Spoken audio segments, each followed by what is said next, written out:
¿Finge ser mi novia por $500? Me dijo mi yerno mientras me miraba con esa sonrisa despectiva que ya conocía bien. Nunca imaginé que esas palabras serían mi liberación. Hoy, voy a contarte algo que nunca pensé que contaría. Y si tú, por un segundo, sientes que esto te parece familiar, solo te pido que dejes un like y te suscribas. Me va a ayudar a continuar desahogándome. Era una noche fría de noviembre en Madrid, y el viento golpeaba las ventanas del elegante restaurante de La Castellana, donde mi yerno, Eduardo, había organizado una cena de negocios. Yo estaba ahí porque, como siempre, me había pedido que viniera a hacer bulto en una de sus reuniones importantes. Llevaba mi abrigo negro de lana, el mismo que había comprado hace 10 años en el Corte Inglés con mi primera pensión de viuda. Mis manos arrugadas descansaban sobre mi bolso de piel gastado, ese que Eduardo siempre miraba con desprecio cuando me recogía en mi pequeño piso de Carabanchel. La mesa estaba llena de empresarios trajeados, todos hablando de números y contratos mientras yo permanecía en silencio, sonriendo educadamente como la suegra decorativa que Eduardo necesitaba para aparentar cercanía familiar. El aroma a jamón ibérico y vino tinto llenaba el ambiente, mezclándose con el humo de los puros caros que algunos fumaban en la terraza acristalada. Entonces llegó el momento que cambiaría todo. Eduardo se levantó, copa en mano, con esa pose arrogante que había perfeccionado después de casarse con mi hija Carmen hace 8 años. Sus ojos pequeños y calculadores se posaron en mí mientras todos los invitados giraban sus cabezas para escuchar lo que iba a decir. «Señores», comenzó con su voz ronca de fumador, «quiero presentarles a alguien muy especial esta noche». Hizo una pausa teatral, saboreando el momento. «Esta es Teresa, mi acompañante de la tercera edad». Las risas estallaron como cristales rotos. Risas masculinas, crueles, de esas que se clavan en el alma y la destrozan. Sentí cómo el color se me subía a las mejillas mientras apretaba las manos sobre mi regazo. Pero Eduardo no había terminado. «¿Y saben qué, Teresa?», me dijo girándose hacia mí con esa sonrisa que ya no podía fingir ser cariñosa. «¿Por qué no me haces un favor esta noche? Finge ser mi novia durante la cena. Te pagaré $500. ¿Qué dices? Seguro que te vendrían bien para tus gastos». El mundo se detuvo. El murmullo de conversaciones se transformó en un zumbido lejano. Sentí cómo cada mirada se clavaba en mí, esperando mi reacción. Algunos empresarios sonreían incómodos, otros directamente se reían. Una mujer rubia que acompañaba a uno de ellos me miró con lástima, como quien mira a un animal herido en la carretera. Carmen, mi hija, estaba sentada a 3 sillas de distancia. La busqué con los ojos, esperando, no sé qué esperaba. ¿Que me defendiera? ¿Que le dijera a su marido que parara? Pero ella solo bajó la mirada hacia su plato de cordero y siguió cortando la carne con precisión mecánica, como si no hubiera escuchado nada, como si su madre no existiera en esa mesa. «Vamos, suegrita», insistió Eduardo, ahora con toda la atención puesta en nosotros. «No se haga la tímida. Usted ya está acostumbrada a fingir, ¿no? Finge que le alcanza la pensión. Finge que está bien viviendo sola en ese piso diminuto». Su voz se volvió más cruel con cada palabra. «Finge que no necesita nuestra ayuda cuando sabemos que cuenta cada euro para llegar a fin de mes». Ahí supe que no era solo una broma pesada. Era desprecio puro. Era la humillación sistemática de una mujer de 65 años que, según él, no valía más que una prostituta barata que podía alquilar por una noche. Mis manos temblaron. Sentí cómo se me formaba un nudo en la garganta y las lágrimas amenazaban con salir. Pero no iba a darles ese gusto. No iba a llorar delante de esos buitres trajeados que se alimentaban de mi humillación. Entonces sonreí. Esa sonrisa que una madre aprende a perfeccionar cuando su corazón está sangrando y no puede mostrar debilidad delante de los depredadores. Esa sonrisa que es pura supervivencia. «Por supuesto, Eduardo», le dije con una voz que sonó más firme de lo que me sentía. «Será un placer». La mesa estalló en aplausos y silbidos. Eduardo se sentó satisfecho, creyendo que había ganado, que había puesto a la vieja en su lugar, que había demostrado su poder delante de sus socios. Pero mientras fingía reírme de sus chistes durante el resto de la cena, mientras asentía cuando él me presentaba como su cita de la noche a cada nuevo contacto que se acercaba a la mesa, yo estaba recordando algo que Eduardo no sabía, algo que nadie en esa mesa sabía. Durante los últimos 15 años, desde que murió mi esposo Ramón, yo había estado invirtiendo silenciosamente, no solo en bienes raíces en Madrid y Barcelona, sino también en empresas tecnológicas. Una de esas empresas, de hecho, era la consultora donde Eduardo trabajaba como director comercial, la misma empresa donde él presumía ser indispensable. Lo que Eduardo no imaginaba era que la pobre viuda de Carabanchel, que acababa de humillar públicamente, era en realidad la accionista mayoritaria anónima de su compañía. Esa noche, mientras regresaba en metro a mi pequeño piso, con el eco de las risas aún resonando en mis oídos y el sabor amargo de la humillación en la boca, tomé una decisión que cambiaría todo.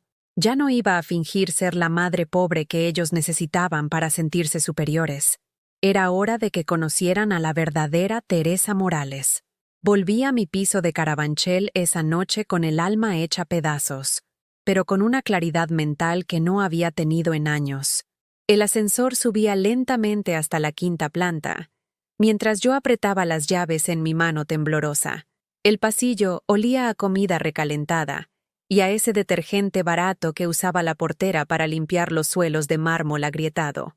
Abrí la puerta de mi hogar, 50 metros cuadrados que Eduardo siempre describía como el cuchitril de la suegra cuando hablaba con Carmen por teléfono, creyendo que yo no podía escucharlo desde la cocina.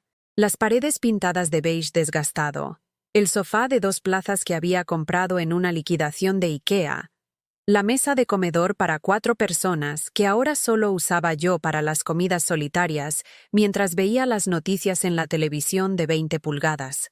Me senté en mi butaca favorita, esa de terciopelo granate que había sido de mi madre, y por primera vez en todo el día, me permití llorar. Lloré en silencio, sin sollozos, solo dejando que las lágrimas corrieran por mis mejillas como ríos de sal que lavaban años de humillaciones acumuladas.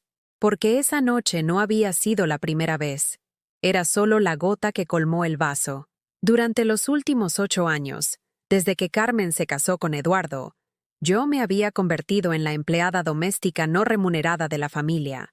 Cada domingo me llamaban para que fuera a su chalet en Pozuelo a cuidar a los niños mientras ellos iban a comer con los padres de él.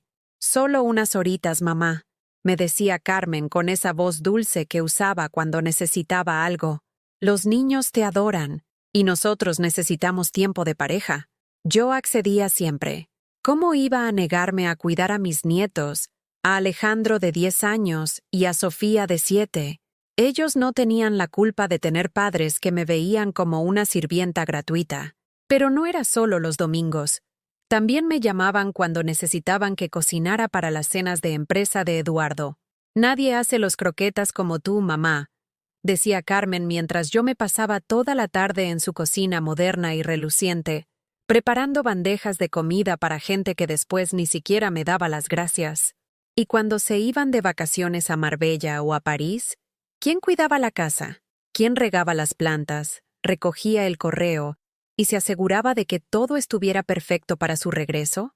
La pobre Teresa, por supuesto. La madre que vivía sola y no tenía nada mejor que hacer. Me levanté de la butaca y fui hasta el dormitorio. Abrí el cajón de mi mesita de noche y saqué una caja de metal que había pertenecido a mi difunto esposo Ramón. Dentro estaban todos los papeles importantes. Las escrituras de 3 pisos que tenía en alquiler en el centro de Madrid, los certificados de mis inversiones en bolsa y, sobre todo, los documentos que demostraban mi participación en Innova Tech Solutions, la empresa donde Eduardo trabajaba. Ramón había sido un hombre visionario. Trabajó durante 30 años como ingeniero en Telefónica, pero en sus ratos libres estudiaba los mercados financieros como un obseso. Cuando se jubiló, tenía una cartera de inversiones que nos permitía vivir cómodamente. Y cuando murió hace 15 años, me dejó no solo su dinero, sino también su conocimiento. Yo continué invirtiendo, pero lo hice en silencio. No quería que Carmen me viera como una fuente de dinero. Quería que me amara por ser su madre, no por lo que podía darle económicamente. Así que mantuve las apariencias de la viuda que vivía de una pensión modesta, que compraba en el día y que se cortaba el pelo en la peluquería del barrio por 15 euros. Pero mi patrimonio había crecido. Y mucho. Recordé el día que decidí invertir en Innovatech Solutions. Era una empresa pequeña de consultoría tecnológica que acababa de ganar un contrato importante con el Ayuntamiento de Madrid. Mi asesor financiero, don Alberto, me había recomendado comprar acciones cuando aún eran baratas. «Es una apuesta arriesgada, doña Teresa», me había dicho. «Pero si sale bien, podría multiplicar su inversión por 10». Y salió bien. Muy bien. En 5 años, mi participación inicial de 200.000 euros se había convertido en casi 2 millones. Y cuando la empresa necesitó capital para expandirse, yo fui la inversora anónima que proporcionó los fondos. Sin saberlo, Eduardo trabajaba para mí. Su salario, sus comisiones, sus vacaciones pagadas, todo salía de mi dinero. La ironía era deliciosa y amarga a la vez. Tomé mi teléfono móvil, uno de esos Samsung antiguos que Eduardo siempre criticaba. «Suegra, esto es prehistórico», me decía. «¿Por qué no se compra un iPhone como las personas normales?» Marqué el número de don Alberto, mi asesor financiero. Era casi medianoche, pero sabía que él contestaría. Llevaba 15 años gestionando mis inversiones y conocía mi carácter. Si lo llamaba a esas horas, era porque algo importante había pasado. «Doña Teresa», contestó con su voz grave y tranquila. «¿Está todo bien?» «No, Alberto», le respondí, sintiendo cómo mi voz se endurecía por primera vez en años. «No está todo bien, y es hora de que cambie eso». Le conté lo que había pasado esa noche. La humillación, la oferta de dinero para fingir ser su novia, las risas de los empresarios, el silencio cómplice de Carmen. Alberto escuchó sin interrumpir, como siempre hacía. «¿Qué quiere que haga, doña Teresa?» «Quiero ejercer mis derechos como accionista mayoritaria de Innovatech Solutions. Quiero convocar una junta extraordinaria. Y quiero que ese hombre sepa exactamente quién paga su sueldo». Hubo un silencio al otro lado de la línea. «¿Está segura? Una vez que haga esto, no habrá vuelta atrás. Su familia se enterará de su situación económica real». Miré mi reflejo en el espejo del dormitorio. Una mujer de 65 años, con el pelo gris recogido en un moño sencillo, arrugas alrededor de los ojos que hablaban de décadas de sonrisas fingidas y lágrimas tragadas.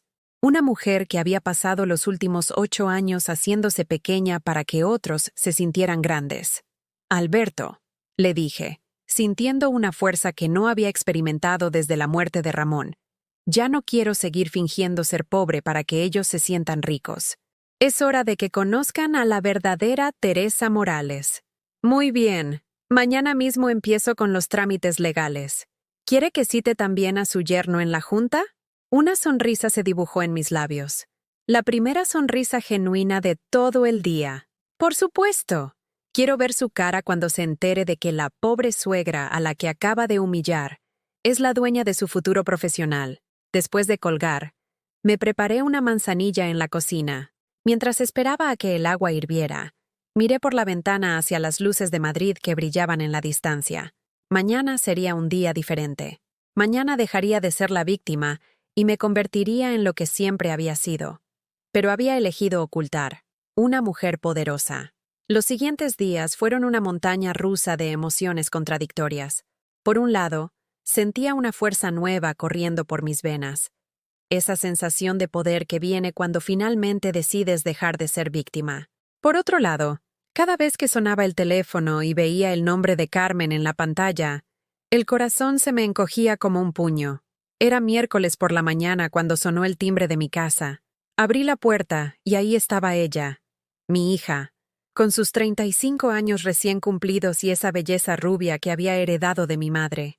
Llevaba un abrigo de cachemira beige que costaba más que mi alquiler de 3 meses, y sus uñas perfectamente arregladas sostenían un ramo de flores del Corte Inglés.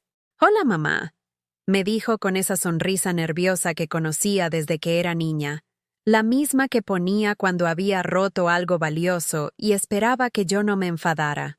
He traído flores para alegrarte el día. La dejé pasar, aunque una parte de mí quería cerrarle la puerta en las narices. Se sentó en mi sofá como si fuera la dueña del lugar, cruzando las piernas con elegancia mientras miraba alrededor con esos ojos azules que alguna vez habían sido mi debilidad. Mamá, quería hablar contigo sobre lo del otro día, comenzó, jugando con su alianza de platino. Eduardo me contó que hubo una situación incómoda en la cena. ¿Situación incómoda? Mi propia hija reducía mi humillación pública a una situación incómoda, como quien habla de un pequeño malentendido sobre la cuenta del restaurante. ¿Eso es lo que fue para ti, Carmen? ¿Una situación incómoda? Ella desvió la mirada hacia la ventana, donde se veían los edificios grises de Carabanchel bajo el cielo plomizo de noviembre.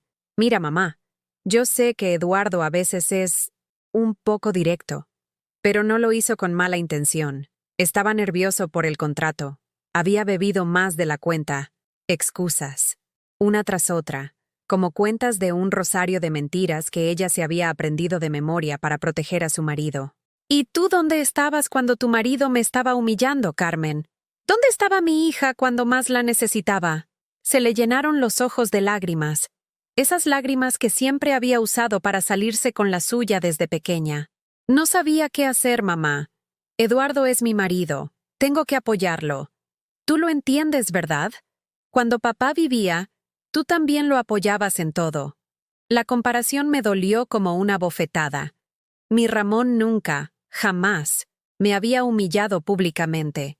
Al contrario, me trataba como a una reina incluso cuando no teníamos ni para pagar el recibo de la luz. Tu padre nunca me trató como Eduardo te trata a ti, Carmen. Y mucho menos como me trata a mí. Ella se puso de pie, caminando hacia la cocina como si fuera su casa. Ay, mamá, siempre exagerando. Eduardo te aprecia mucho. De hecho, me pidió que te dijera que está organizando otra cena el próximo sábado. Necesita que vengas a ayudar con la comida. Los Martínez van a estar ahí, ya sabes, los del contrato importante. Ahí estaba, la verdadera razón de su visita. No había venido a disculparse o a consolarme. Había venido a pedirme que siguiera siendo su empleada doméstica gratuita. No puedo, le dije con una calma que me sorprendió a mí misma. Carmen se giró desde la cocina con una expresión de shock, como si acabara de decirle que me había vuelto loca. ¿Cómo que no puedes? ¿Tienes planes? Sí, tengo planes. Tengo planes de no volver a ser humillada por tu marido. Su expresión cambió. Las lágrimas desaparecieron, reemplazadas por una dureza que reconocí inmediatamente. Era la misma expresión que ponía cuando algo no salía como ella quería. Mamá, no seas dramática. Eduardo ya me pidió disculpas por ti. ¿Qué más quieres? ¿Me pidió disculpas por mí? ¿No a mí? Bueno, es lo mismo. No, Carmen. No es lo mismo. Y ahí está el problema. Se acercó a mí con esa manera de caminar decidida que había desarrollado después de casarse con Eduardo, como si el dinero de él le hubiera dado autoridad sobre mi vida. Mira, mamá, sé que a veces te sientes sola. Sé que desde que papá murió has estado diferente. Pero no puedes usar eso para crear problemas en mi matrimonio. Me quedé en silencio, procesando sus palabras. Mi hija acababa de acusarme de usar la muerte de mi esposo para crear problemas en su matrimonio, como si el luto fuera una estrategia manipulativa, no un dolor real que había cargado durante 15 años. ¿Sabes qué, Carmen? Tienes razón. He estado diferente desde que tu padre murió. He estado fingiendo ser una mujer débil que necesita la caridad de su hija y su yerno. Ella asintió, creyendo que finalmente había conseguido que entrara en razón. Pero eso se acaba hoy. Continué. Ya no voy a fingir más. La confusión se dibujó en su rostro perfecto. ¿Qué quieres decir? En ese momento sonó mi teléfono. Era don Alberto. Contesté delante de ella, manteniéndola la mirada mientras hablaba. Sí, Alberto. Perfecto. ¿El viernes a las 10 de la mañana en las oficinas de Innovatec? Sí. Confirmo mi asistencia como accionista mayoritaria. Hasta entonces. Colgué y vi cómo la cara de Carmen se había puesto blanca como el papel. ¿Accionista mayoritaria de qué, mamá?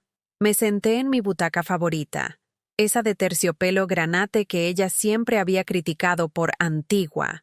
y la miré directamente a los ojos. De la empresa donde trabaja tu marido, cariño.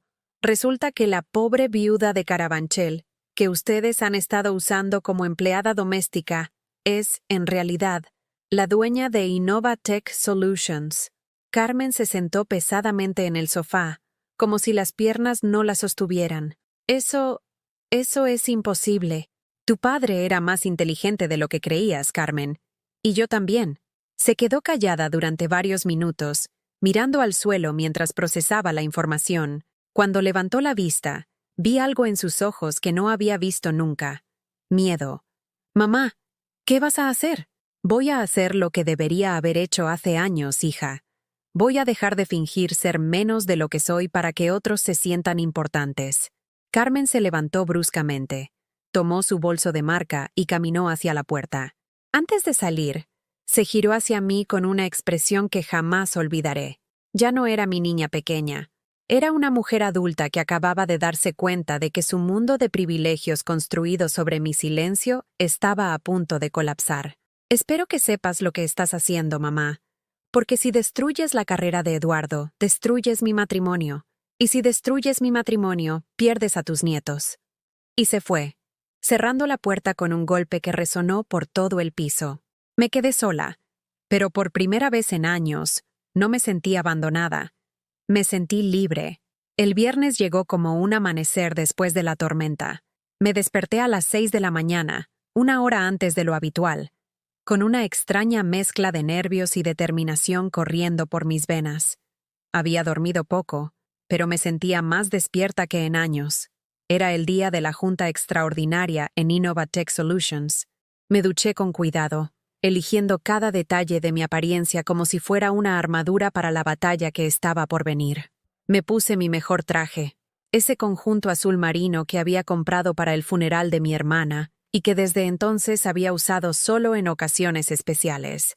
Me arreglé el pelo en la peluquería de Doña Esperanza, donde había ido durante 15 años. «Estás radiante hoy, Teresa», me dijo mientras me peinaba con esa habilidad que solo dan décadas de experiencia. «¿Hay alguna ocasión especial?» «Sí», le respondí mirándome en el espejo. «Hoy es el primer día del resto de mi vida».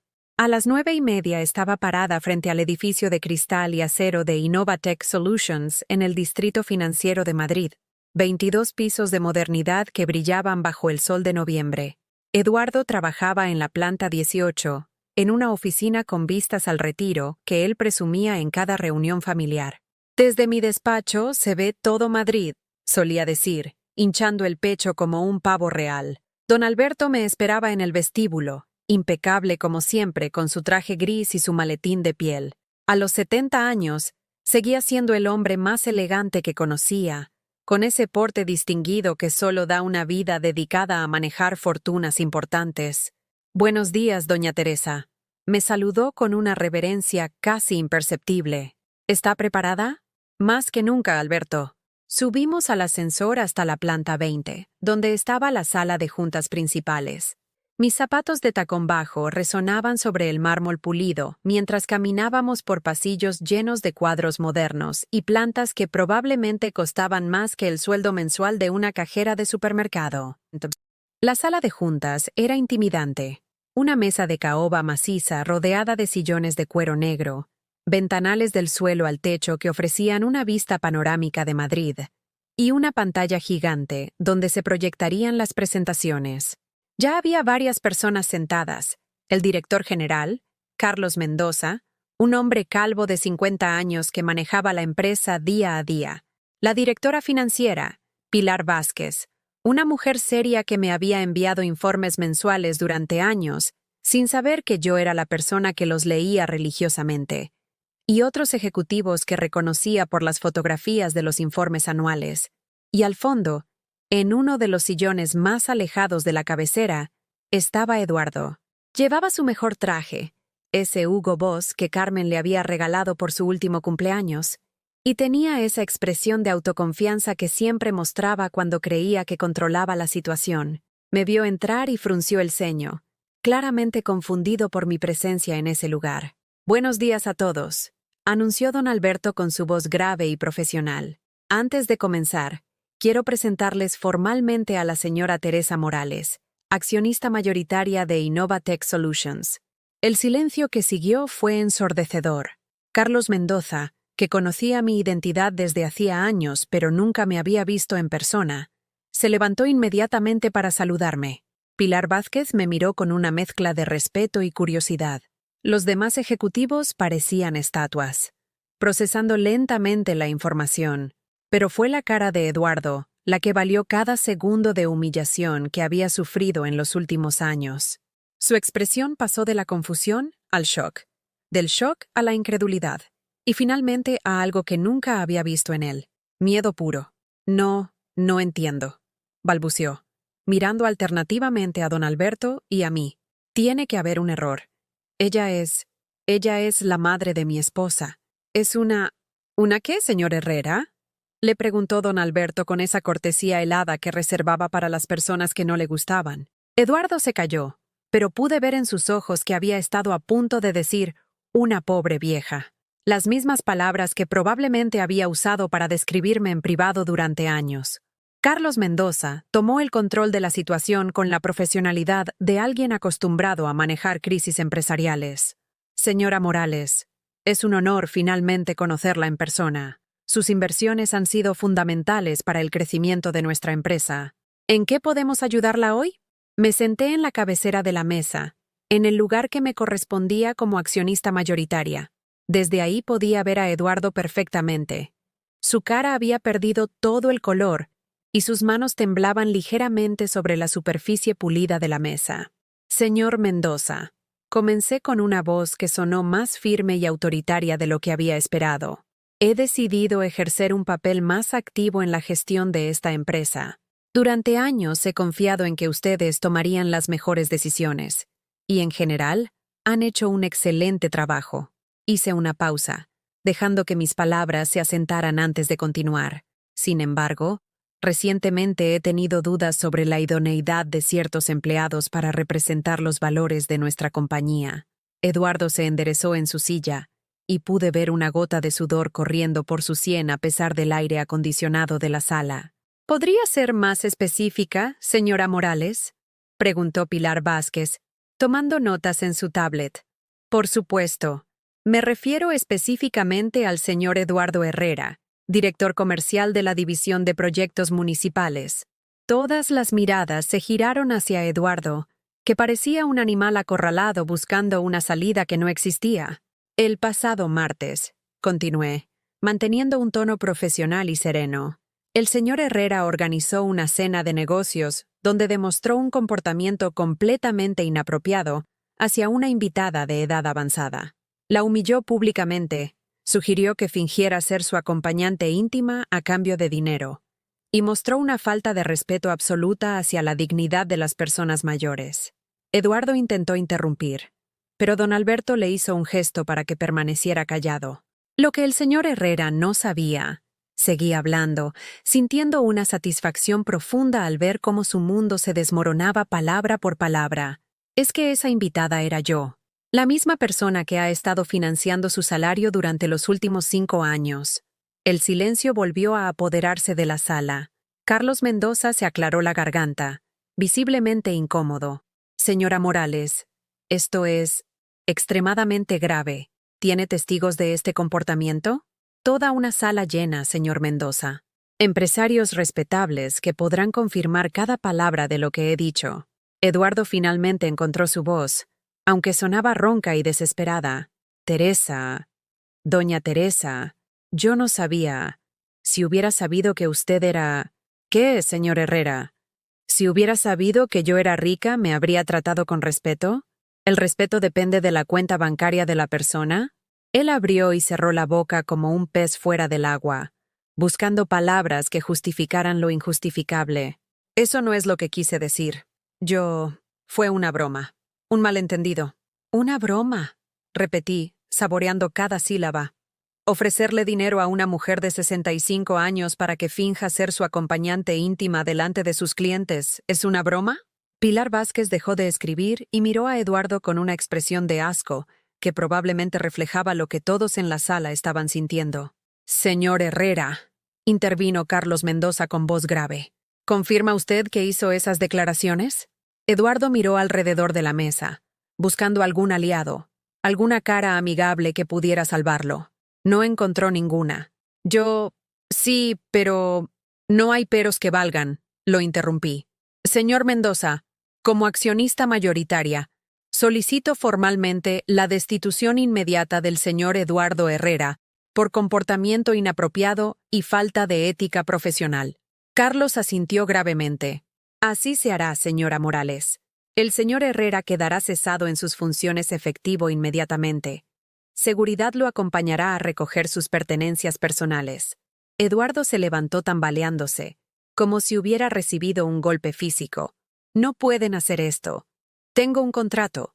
Tengo derechos. Señor Herrera, dijo don Alberto consultando un documento. Su contrato incluye una cláusula de rescisión por comportamiento inadecuado.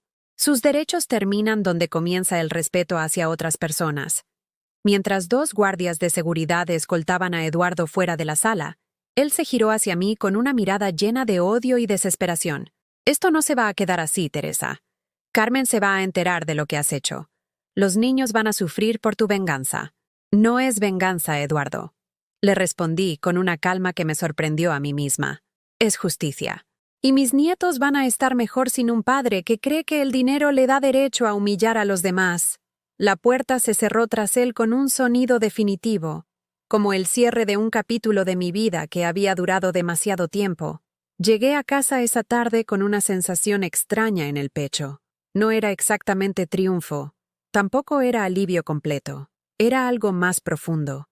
La sensación de haber recuperado una parte de mí que había estado dormida durante demasiado tiempo. Me serví un vaso de agua en la cocina y me senté en mi butaca favorita, contemplando el teléfono que había estado sonando sin parar desde que salí de las oficinas de Innovatec. 17 llamadas perdidas de Carmen, 22 mensajes de WhatsApp sin leer. No necesitaba abrirlos para saber lo que decían. Eduardo había llegado a casa y le había contado su versión de los hechos. Probablemente me había pintado como una vieja vengativa que había destruido su carrera por una bromita sin importancia. Pero yo no tenía prisa. Por primera vez en años, el tiempo corría a mi favor. Cerca de las 8 de la noche, cuando ya había oscurecido y las luces de los edificios vecinos creaban un mosaico dorado en la ventana, sonó el timbre de mi casa. No era el timbre educado de las visitas corteses. Era ese timbre insistente, desesperado, de alguien que viene a exigir explicaciones. Abrí la puerta, y ahí estaban los dos, Carmen con los ojos rojos de haber llorado, y Eduardo detrás de ella, con una expresión mezcla de furia contenida y humillación. Él llevaba una caja de cartón en las manos. Supuse que sus pertenencias de la oficina. ¿Cómo has podido hacernos esto, mamá? Carmen entró sin esperar invitación, con esa urgencia dramática que había perfeccionado desde adolescente. ¿Cómo has podido destruir a mi familia? Eduardo se quedó en el umbral, como si no se atreviera a entrar en casa de la mujer que acababa de destruir su carrera. Yo cerré la puerta despacio, tomándome mi tiempo. Pasa, Eduardo. Esta es tu casa también, ¿no? Al menos eso decías cuando venías a por comida gratis. Él entró con los dientes apretados, dejando la caja en el suelo con más fuerza de la necesaria. Teresa, tenemos que hablar. Lo que has hecho hoy es inadmisible. Una cosa es que estuvieras molesta por la broma del otro día, pero arruinar la carrera de un hombre, destruir el futuro de una familia. ¿Broma? Lo interrumpí, sintiendo cómo la rabia subía por mi garganta como lava caliente. Humillarme delante de una sala llena de empresarios, ofrecerme dinero como si fuera una prostituta. ¿Eso fue una broma? Carmen se acercó a mí con las manos extendidas, como quien trata de calmar a un animal salvaje. Mamá, por favor. Eduardo ya se disculpó. Él estaba nervioso. Había bebido. No pensó bien lo que decía. ¿Se disculpó? ¿Cuándo se disculpó conmigo, Carmen? Porque yo no recuerdo haber recibido ninguna disculpa. Eduardo se pasó la mano por el pelo. Ese gesto que hacía cuando estaba perdiendo el control de una situación. Está bien, Teresa. Me disculpo. ¿Contenta? Lo siento mucho por lo del otro día. Fue un error de juicio. Pero lo que has hecho tú es desproporcionado. ¿Sabes cuánto tiempo me va a costar encontrar otro trabajo? ¿Sabes lo que esto significa para mi reputación en el sector? Me quedé mirándolo. Este hombre de 40 años que seguía sin entender la magnitud de lo que había hecho. Para él, todo seguía siendo sobre él. Su carrera, su reputación, su futuro. Ni una sola vez había mencionado el daño que me había causado a mí. ¿Eduardo? Le dije con una calma que me costó mucho esfuerzo mantener. ¿Sabes cuánto tiempo llevo esperando que me trates con el mínimo respeto? ¿Sabes lo que significa para una mujer de mi edad ser humillada públicamente por el marido de su propia hija? Carmen se interpuso entre nosotros, literalmente poniéndose en el medio como si fuéramos dos niños peleando en el patio del colegio. Basta ya. Los dos se están comportando como criaturas. Mamá, tú tienes el poder de revertir esto. Puedes llamar a la empresa, decir que fue un malentendido, que Eduardo es un buen empleado. No. La palabra salió de mi boca con una firmeza que las sorprendió a los dos. ¿Cómo que no? Carmen me miró como si hubiera perdido la razón. No voy a llamar. No voy a revertir nada. Eduardo fue despedido por su comportamiento inapropiado, y esa decisión es final. Eduardo dio un paso adelante, y por primera vez vi algo peligroso en sus ojos. ¿Sabes qué, Teresa? Tienes razón. Fui irrespetuoso contigo. Pero tú eres mucho peor. Eres una mentirosa. Has estado fingiendo ser pobre durante años, manipulando nuestros sentimientos, haciéndonos sentir culpables por no ayudarte más. ¿Manipulando? Repetí, sintiendo cómo la palabra me golpeaba como una bofetada. ¿Yo los manipulé a ustedes? Por supuesto. Si hubiéramos sabido que eras millonaria, nunca te habríamos pedido que cuidaras a los niños gratis, que cocinaras para nuestras cenas, que... Se detuvo abruptamente, dándose cuenta de lo que acababa de confesar. Ah, dije, sintiendo una claridad terrible apoderándose de mí. Ahí está la verdad. Si hubieran sabido que tenía dinero, me habrían tratado mejor. El respeto, el amor, la consideración, todo depende de mi cuenta bancaria. Carmen intentó arreglar el desastre que había creado su marido. Eso no es lo que Eduardo quiso decir, mamá. Nosotros te queremos independientemente de tu situación económica. ¿En serio, Carmen? Entonces explícame por qué durante 8 años me han tratado como a una empleada doméstica gratuita. Explícame por qué nunca me invitaron a cenar a un restaurante, pero sí me pedían que cocinara para sus invitados. Explícame por qué tu marido creyó que podía humillarme públicamente sin consecuencias. Las lágrimas empezaron a correr por las mejillas de mi hija, pero ya no me conmovían como antes. Había llorado demasiado estos últimos días para que las lágrimas de otros me afectaran. No queríamos lastimarte, mamá. Pensamos que te gustaba ayudar, que te hacía sentir útil. ¿Útil? La palabra salió de mi boca como un escupitajo. ¿Creen que una mujer necesita sentirse útil siendo explotada por su propia familia? Eduardo, que había estado callado durante este intercambio, volvió a hablar con esa voz áspera que usaba cuando estaba realmente enfadado. ¿Y ahora qué, Teresa? ¿Vas a destruir nuestro matrimonio por orgullo? ¿Vas a dejar que tus nietos sufran porque su abuelo los mantenga económicamente? Me quedé helada, no por la amenaza, sino por la revelación. ¿Qué acabas de decir? Eduardo se dio cuenta de que había vuelto a meter la pata, pero ya era demasiado tarde. Nada. No dije nada importante. Dijiste que yo mantengo a mis nietos. ¿Qué quisiste decir con eso? Carmen y Eduardo intercambiaron una mirada que lo confirmó todo. Una mirada de pánico, de secreto descubierto, de mentira expuesta. Mamá. Carmen comenzó con voz temblorosa. ¿Qué quisiste decir con eso? Grité por primera vez en toda la conversación. Eduardo se derrumbó en mi sofá como un globo pinchado. Las transferencias mensuales, murmuró sin mirarme a los ojos. Las transferencias de 2.000 euros que recibes cada mes en tu cuenta.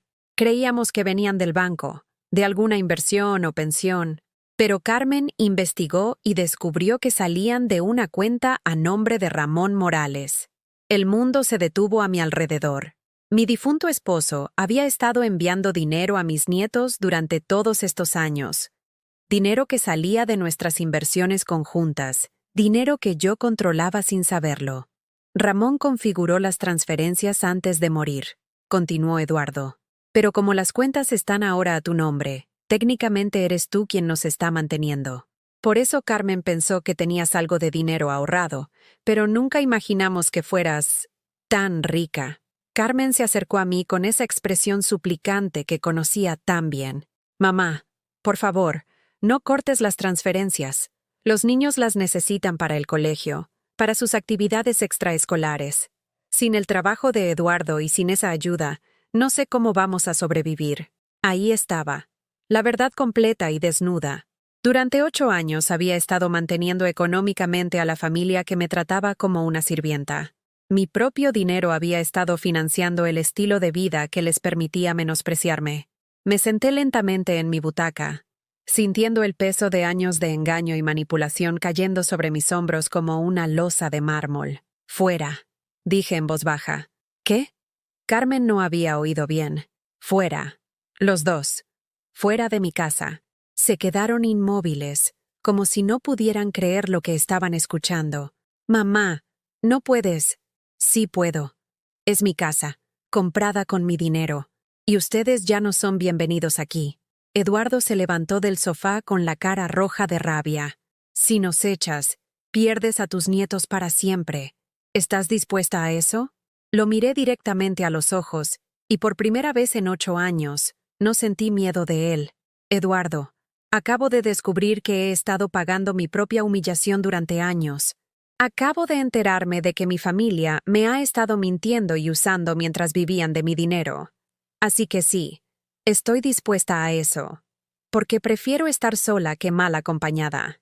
Carmen corrió hacia mí una última vez, intentando abrazarme, pero yo me aparté. «Mamá, por favor, podemos arreglarlo. Podemos empezar de nuevo». «No, Carmen, no podemos. Porque para empezar de nuevo, tendría que olvidar 8 años de mentiras. Y yo ya no tengo edad para olvidar». Recogieron sus cosas y se dirigieron hacia la puerta. Antes de salir, Carmen se giró una última vez. «Te vas a arrepentir de esto, mamá. Cuando estés sola en esta casa, cuando no tengas a nadie que te visite, cuando seas realmente la vieja amargada que estás eligiendo ser, te vas a acordar de nosotros». Cerré la puerta tras ellos y me quedé de pie en el silencio de mi casa, un silencio diferente al de antes. No era el silencio de la soledad, era el silencio de la libertad. Por primera vez en 8 años, era libre. Los primeros días después de echar a Carmen y Eduardo de mi casa fueron extraños.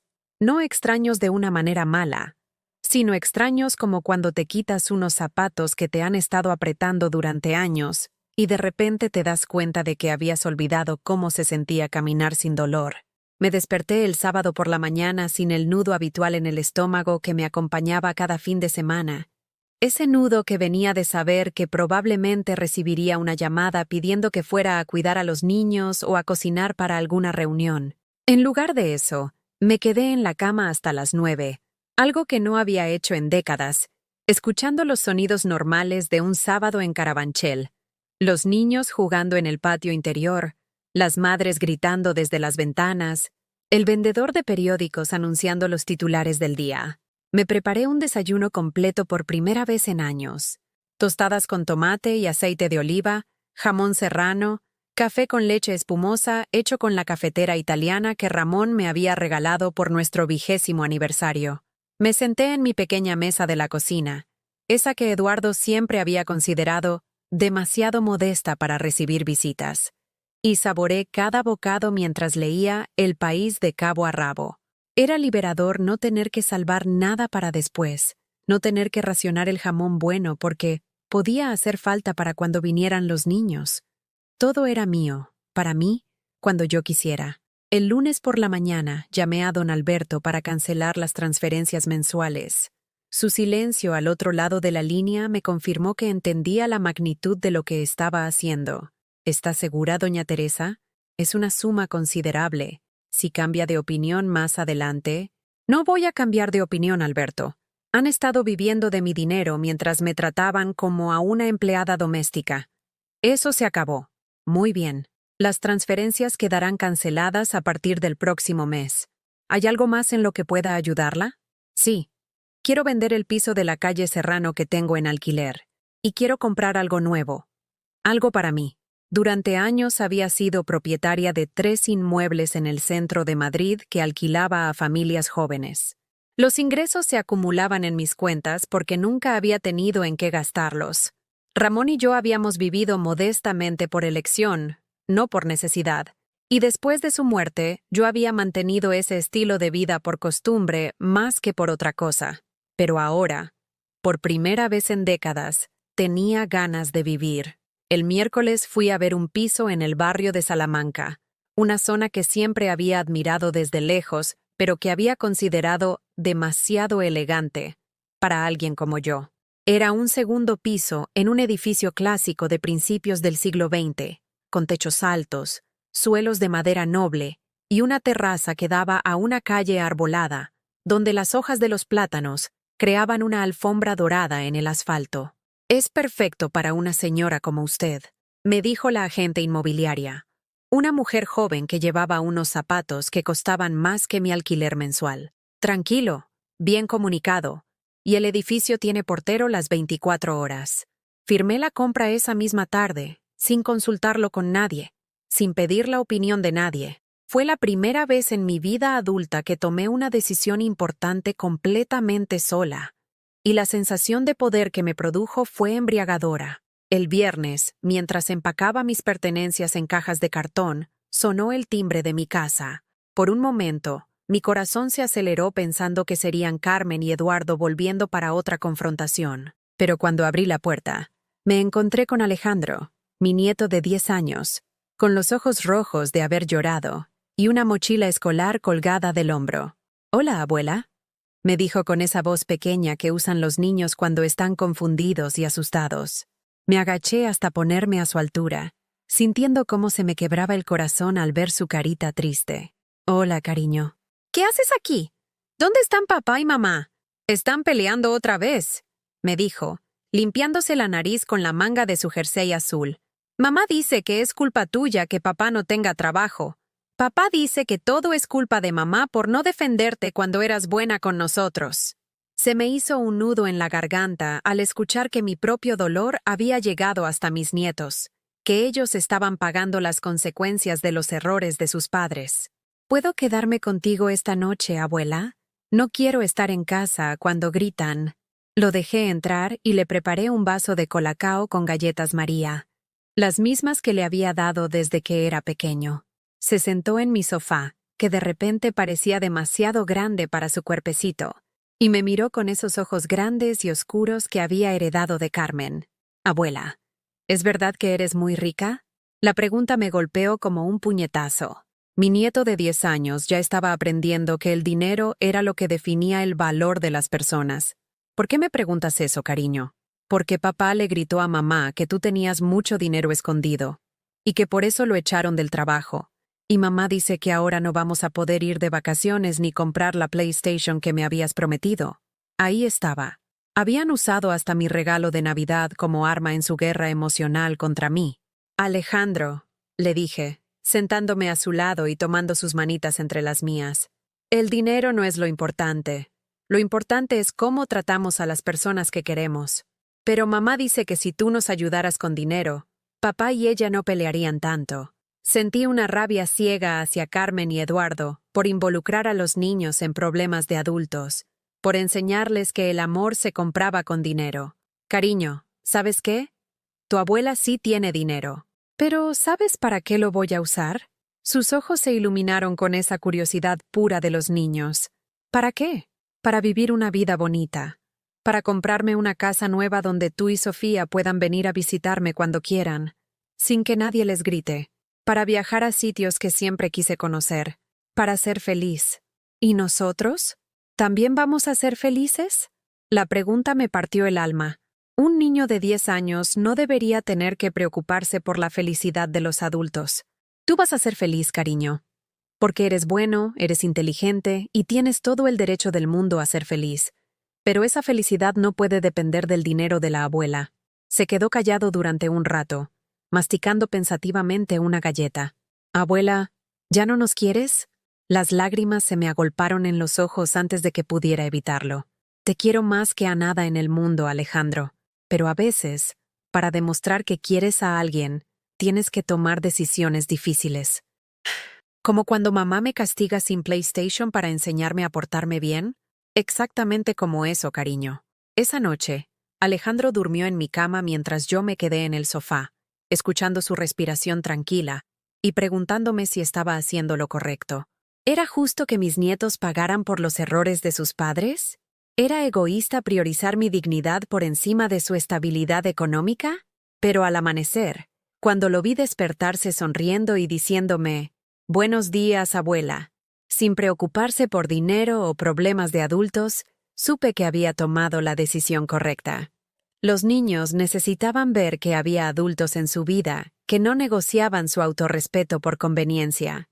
Carmen vino a buscarlo esa mañana, y por primera vez en días no me gritó. Se veía cansada, derrotada, como alguien que había estado peleando una guerra que no podía ganar. «Mamá», me dijo mientras Alejandro recogía sus cosas. Eduardo encontró trabajo en una empresa más pequeña. El sueldo es la mitad de lo que ganaba antes, pero es algo. Me alegro, le respondí sinceramente. Las cosas van a estar difíciles por un tiempo. Los niños van a tener que cambiar de colegio. Vamos a tener que mudarnos a un piso más pequeño. Esperé, sabiendo que venía una petición. ¿No hay manera de que reconsideres lo de las transferencias? Solo hasta que nos estabilicemos. No, Carmen. Sus ojos se llenaron de lágrimas. Pero estas eran diferentes a las lágrimas manipulativas de días anteriores. Estas eran lágrimas de verdadera tristeza. ¿Nunca vamos a volver a ser una familia normal? No lo sé, hija. Eso depende de ustedes. Alejandro se acercó a mí para despedirse y me susurró al oído. Abuela, cuando tengas tu casa nueva, ¿me vas a enseñar dónde está para que pueda visitarte? Por supuesto, cariño. Siempre vas a ser bienvenido en casa de la abuela. Los vi alejarse por la calle, Carmen llevando de la mano a mi nieto, los dos caminando hacia un futuro incierto que tendrían que construir sin mi dinero, pero con la esperanza de que algún día entenderían por qué había tomado estas decisiones. Me quedé en la ventana hasta que desaparecieron al doblar la esquina, y luego volví a mis cajas. Tenía una mudanza que terminar y una vida nueva que empezar. Por primera vez en años, el futuro me pertenecía solo a mí. 3 meses después de mudarme a mi nuevo piso en el barrio de Salamanca, descubrí algo que había olvidado por completo durante los últimos años, que era posible despertarse sin esa sensación de peso en el pecho que había creído que era parte normal del envejecimiento. Mi nueva casa era un refugio de luz y tranquilidad. Las ventanas altas dejaban entrar el sol de la mañana, que se reflejaba en los suelos de parquet recién pulidos, creando patrones dorados que se movían lentamente por las habitaciones a medida que avanzaba el día. Había amueblado todo a mi gusto, sin pensar en lo que dirían otros o en si era apropiado para mi edad. Sofás cómodos en tonos crema, plantas verdes que llenaban los rincones de vida, y en la pared principal del salón, una fotografía grande de Ramón y yo en nuestro viaje a París, esa que siempre había tenido guardada en un cajón, porque Carmen decía que las fotos de muertos en el salón deprimían a los invitados. Ahora ya no había invitados que pudieran deprimirse. Solo estaba yo, y ver la sonrisa de mi marido cada mañana me llenaba de una calidez que había echado de menos sin darme cuenta. Los martes y jueves por la mañana había empezado a ir a clases de pintura en un centro cultural cercano. Al principio me había sentido ridícula. Una mujer de 65 años con un pincel en la mano, rodeada de señoras más jóvenes que hablaban de técnicas que yo no entendía. Pero la profesora, una mujer catalana de unos 50 años llamada Montse, tenía esa paciencia infinita que solo poseen las personas que realmente aman lo que enseñan. Teresa, me había dicho el primer día, observando mi primer intento de pintar un jarrón con flores, no intentes hacer algo perfecto. Intenta hacer algo tuyo. Y poco a poco, trazo a trazo, había empezado a entender lo que quería decir. Mis pinturas no eran técnicamente perfectas, pero tenían algo que me pertenecía completamente. Los colores que elegía, las formas que creaba, la manera en que la luz caía en mis lienzos, todo eso era mío, sin influencia de opiniones ajenas o expectativas familiares. Los viernes por la tarde me había apuntado a un club de lectura en la biblioteca del barrio. Éramos 8 mujeres de edades variadas que nos reuníamos alrededor de una mesa redonda para discutir novelas que yo nunca me había permitido leer cuando tenía obligaciones más importantes. La semana anterior habíamos hablado de Como agua para chocolate de Laura Esquivel, y yo había compartido mi opinión sobre la protagonista con una confianza que me había sorprendido a mí misma. Me parece que Tita representa a todas las mujeres que hemos sacrificado nuestros deseos por las expectativas familiares, había dicho, y las otras mujeres habían asentido con esa comprensión que solo viene de haber vivido experiencias similares. Era increíble cómo las palabras salían de mi boca con más facilidad cuando no tenía que medir cada frase para evitar ofender a alguien o crear conflictos domésticos. Un sábado de marzo, mientras regaba las plantas de mi terraza, sonó el timbre del portero automático. La voz que salió del intercomunicador me hizo detener la regadera en el aire. «¿Abuela Teresa? Soy Sofía, mi nieta de 7 años», con esa voz dulce que siempre me había derretido el corazón. «Sube, cariño», le dije, sintiendo una mezcla de alegría y nerviosismo que no había experimentado en meses. Cuando abrí la puerta, ahí estaba ella con su pelo rizado recogido en 2 coletas despeinadas y una mochila rosa de princesas que arrastraba por el suelo. Detrás de ella venía Alejandro, que había crecido notablemente en estos 3 meses y parecía más maduro, como si las dificultades de su casa lo hubieran forzado a crecer más rápido de lo necesario. «¡Abuela!». Sofía corrió hacia mí y se colgó de mi cintura con esa fuerza que solo tienen los niños cuando han echado mucho de menos a alguien. «Tu casa nueva es muy bonita». Alejandro se quedó más atrás, observando mi nuevo hogar con esos ojos grandes y serios que me recordaban tanto a Carmen cuando era pequeña. «¿Cómo han llegado hasta aquí?», les pregunté, intentando que mi voz sonara casual, aunque por dentro estaba calculando rápidamente si Carmen sabía dónde estaban sus hijos. «En metro», dijo Alejandro con orgullo. «Mamá me enseñó la ruta por si algún día queríamos visitarte. Está en la línea 4. Solo son 6 paradas desde casa». «¿Mamá sabe que están aquí?». Los 2 niños intercambiaron una mirada cómplice que me confirmó que habían venido por su cuenta. «Bueno», comenzó Sofía, mirando hacia el suelo. «Mamá está muy triste últimamente. Llora mucho cuando cree que no la vemos. Y papá sale mucho de casa y vuelve tarde oliendo raro». Eduardo había empezado a beber. No me sorprendía. Los hombres como él no sabían manejar la humillación sin encontrar alguna manera de huir de la realidad.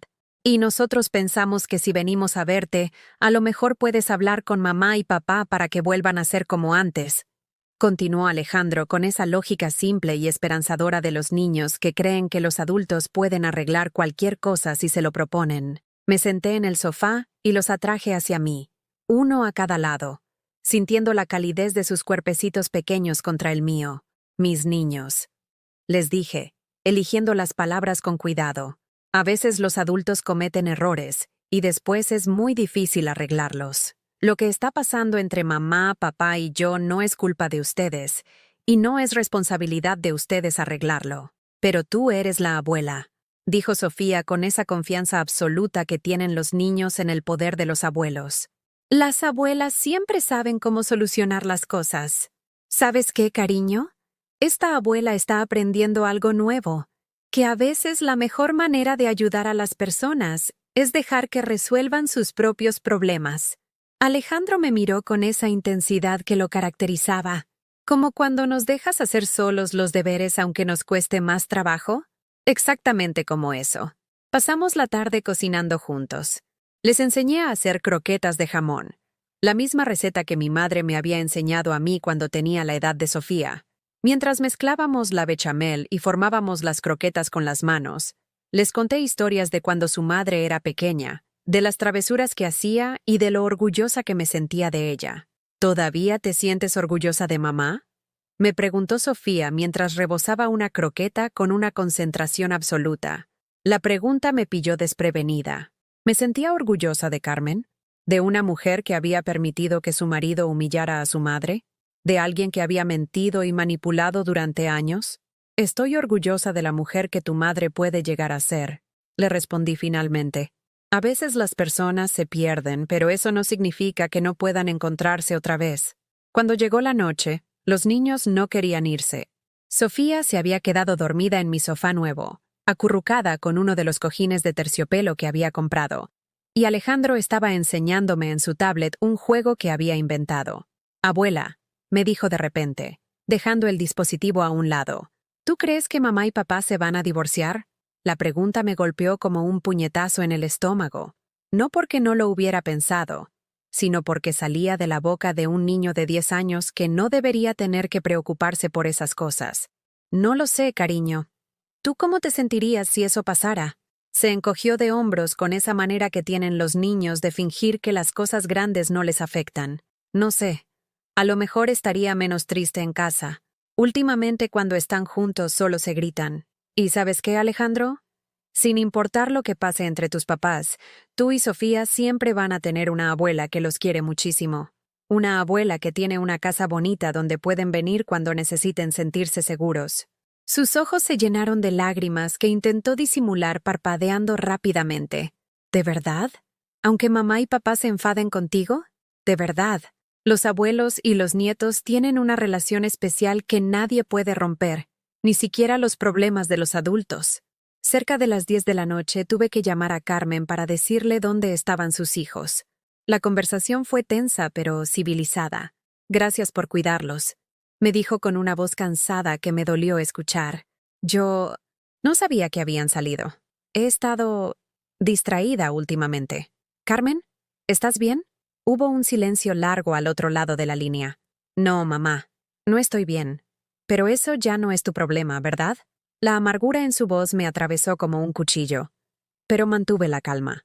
«Si algún día quieres hablar, sabes dónde encontrarme». ¿Hablar de qué?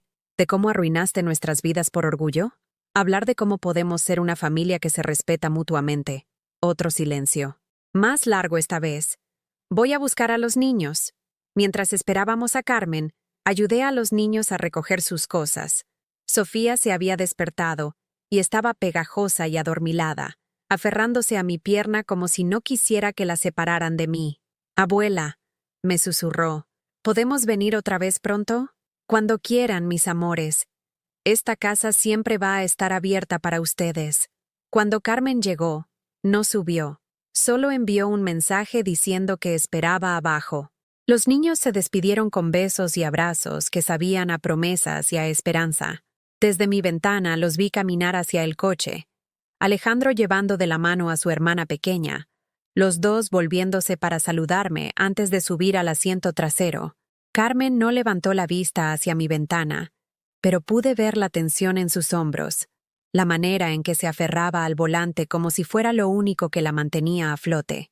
Esa noche, por primera vez en meses, me quedé despierta pensando en mi familia, no con la angustia de antes, sino con una tristeza dulce y esperanzadora. Había plantado una semilla de posibilidad en mis nietos. La idea de que existía un lugar en el mundo donde podían sentirse incondicionalmente amados y respetados. Y quizás, solo quizás, esa semilla crecería lo suficiente como para cambiar también el corazón de su madre.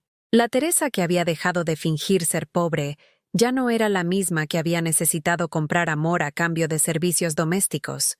Ahora era una mujer que ofrecía amor auténtico sin esperar nada a cambio. Y por primera vez en años, eso se sentía como más que suficiente.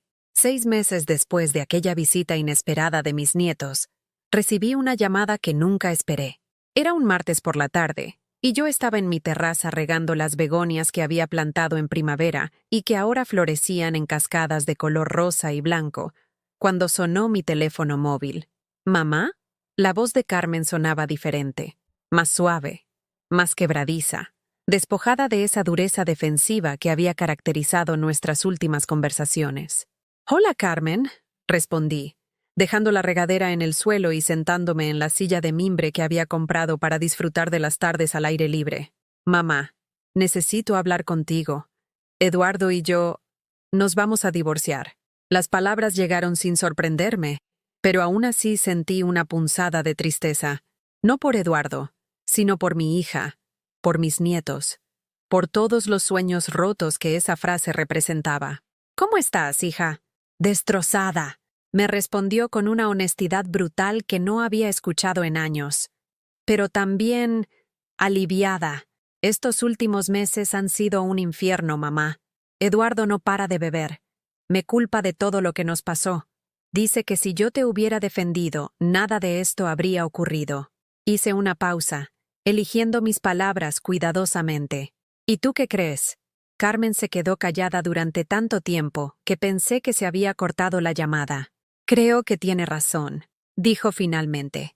Creo que debería haberte defendido. No solo esa noche, sino durante años. Creo que me convertí en alguien que no me gusta cuando me miro en el espejo. Sus palabras me llegaron al corazón como rayos de sol después de una tormenta larga y oscura. Carmen, no, déjame terminar, por favor. He estado yendo a terapia, mamá. La psicóloga me hizo ver cosas sobre mí misma que no quería admitir. Me hizo entender que permití que Eduardo te tratara mal porque era más fácil que enfrentarlo. Porque en el fondo pensaba que tú siempre ibas a estar ahí, aguantando, sacrificándote, siendo la madre perfecta que soporta todo. Las lágrimas empezaron a correr por mis mejillas sin que pudiera evitarlo. Te convertí en mi empleada emocional, mamá. Te usé para mantener mi matrimonio a flote, para que Eduardo sintiera que tenía control sobre algo cuando las cosas se ponían difíciles en el trabajo. Y lo peor de todo es que lo hice creyendo que estaba en mi derecho, porque eras mi madre, y las madres están para eso. Hija, tengo 35 años, mamá. Soy una mujer adulta con 2 hijos. Y he tardado todo este tiempo en darme cuenta de que mi madre también es una persona que merece respeto y dignidad. Me levanté de la silla y caminé hasta el borde de la terraza, mirando hacia los árboles del parque que se veían a lo lejos, sus hojas moviéndose suavemente con la brisa de la tarde. ¿Dónde están los niños ahora? Con mi suegra. Eduardo se mudó a casa de sus padres después de que le dijera que quería el divorcio. Los niños están confundidos, pero también más tranquilos. Ya no hay gritos en casa. ¿Y económicamente? ¿Cómo van a estar? Carmen suspiró profundamente. Mal.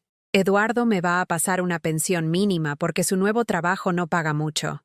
Voy a tener que buscar trabajo, cosa que no he hecho en 8 años. Los niños van a tener que cambiar de colegio. Vamos a mudarnos a un piso más pequeño. Se quedó callada otra vez, y pude escuchar el peso de la realidad asentándose sobre sus hombros. Mamá, no te llamo para pedirte dinero.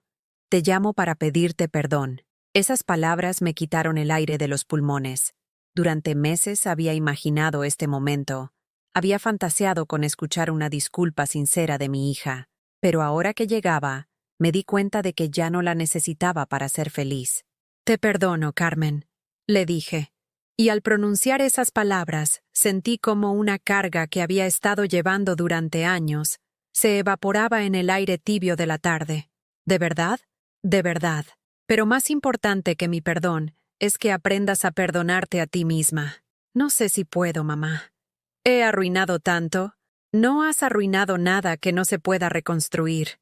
Tienes 35 años, Carmen. Tu vida apenas está comenzando. Después de colgar, me quedé en la terraza hasta que el sol se puso completamente, pintando el cielo de Madrid en tonos naranjas y púrpuras que se reflejaban en las ventanas de los edificios circundantes. Era uno de esos atardeceres que te hacen sentir pequeña y enorme al mismo tiempo, conectada con algo más grande que tus propios problemas. 2 semanas después, Carmen vino a visitarme con los niños. Era la primera vez que entraba en mi nueva casa, y pude ver en sus ojos la sorpresa y tal vez un poco de orgullo al darse cuenta de lo hermoso que había creado para mí misma. «Mamá, esto es precioso», me dijo, observando mis cuadros colgados en las paredes, las plantas verdes que llenaban cada rincón, la manera en que la luz natural iluminaba cada espacio. Los niños corrieron inmediatamente hacia la terraza, emocionados por el espacio al aire libre que no habían tenido en su anterior visita nocturna. ¿Podemos plantar algo, abuela?, me preguntó Sofía, señalando las macetas vacías que había dejado específicamente para este propósito. Por supuesto, cariño. Podemos plantar lo que quieran. Pasamos la tarde ensuciándonos las manos con tierra, plantando semillas de girasoles que los niños habían elegido, porque son como el sol, abuela, y siempre están contentos. Carmen me ayudó en silencio, y pude ver en sus gestos una tranquilidad que no había tenido en años. Cuando llegó la hora de la merienda, preparé el chocolate con churros que siempre había sido el postre favorito de Carmen cuando era pequeña. Nos sentamos alrededor de mi nueva mesa del comedor, esa de madera clara que había elegido específicamente porque era lo suficientemente grande para toda la familia, pero no tan grande como para sentirse perdida cuando comía sola. «Mamá», me dijo Carmen mientras los niños se manchaban los dedos con chocolate, «he encontrado trabajo». «¿Ah, sí? ¿Dónde?» «En una consultoría de marketing. Es un puesto junior, el sueldo no es gran cosa, pero puedo crecer. Y lo mejor es que me dan horario flexible para poder estar con los niños». Vi el brillo en sus ojos, esa chispa de orgullo propio que había perdido durante los años de matrimonio. «Estoy muy orgullosa de ti», le dije, y era completamente cierto. También me he apuntado a un curso de contabilidad por las noches. Quiero ser independiente económicamente, mamá. No quiero volver a depender de un hombre para sobrevivir. Alejandro levantó la vista de su churro cubierto de chocolate. ¿Eso significa que vamos a tener menos dinero pero más tranquilidad? Carmen le sonrió con una ternura que me recordó a la niña dulce que había sido antes de que la vida la endureciera. Exactamente eso, cariño. Entonces está bien, dijo Alejandro, volviendo a concentrarse en su merienda como si hubiera resuelto un problema matemático complejo. Cuando se fueron esa tarde, Carmen se quedó un momento más en la puerta.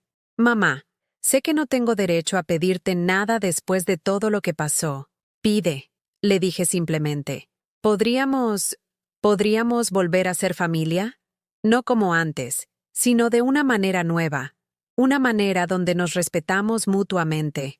La miré a los ojos, esos ojos azules que había adorado desde el momento en que nació, y vi en ellos a la mujer que siempre había esperado que llegara a ser.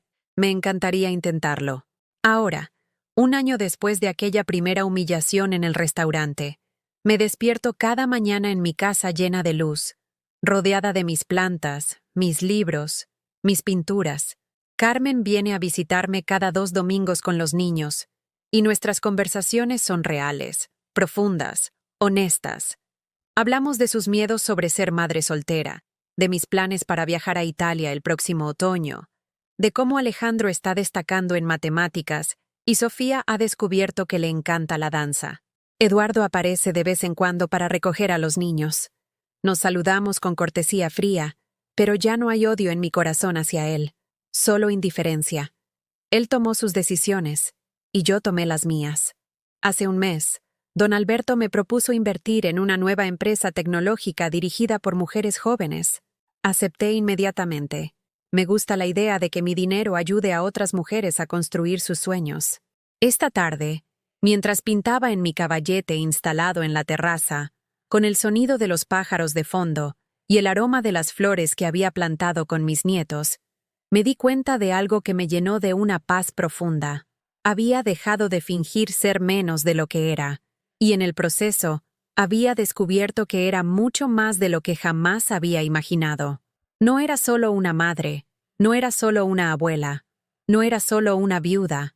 Era Teresa Morales, una mujer de 66 años que había aprendido que el amor verdadero no se compra con sacrificios, que la dignidad no se negocia por conveniencia, y que nunca es demasiado tarde para empezar a vivir en tus propios términos. ¿Alguna vez has vivido algo parecido? ¿Conoces a alguien que haya tenido que elegir entre su dignidad y mantener la paz familiar? Me encantaría saber tu experiencia en los comentarios.